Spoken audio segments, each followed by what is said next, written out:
Welcome back, kids! Last time, we discussed the prepositions of time.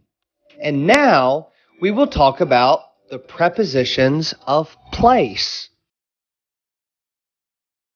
Just like the prepositions of time, we use either in, on, and at in a sentence depending on the scope of the location to which you are referring to. Like, Robert lives in the Philippines.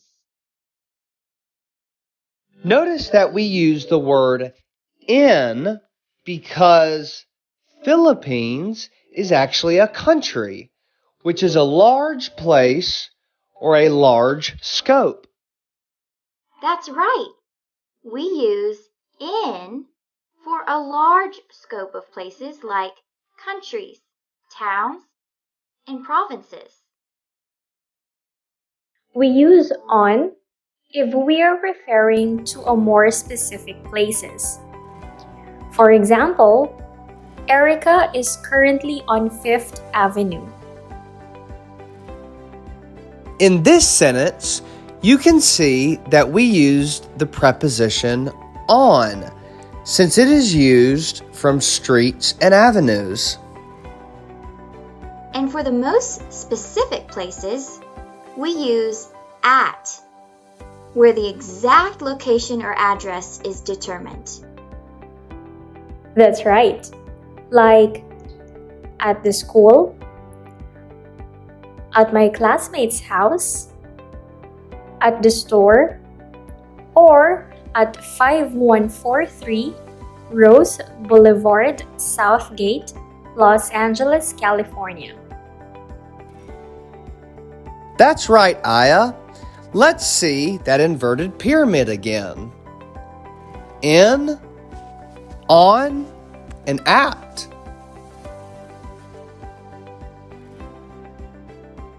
Let's practice. Complete the sentence by adding the right prepositions. The Eiffel Tower is located blank, France. Is it in, on, or at?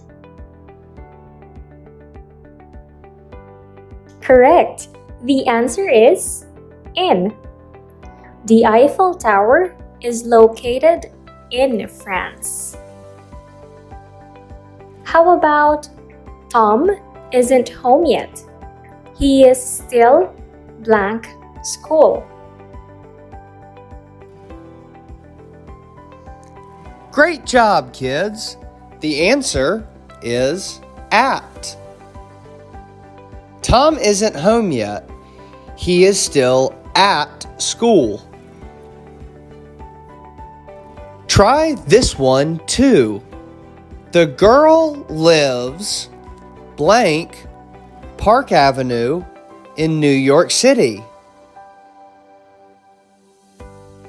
Correct.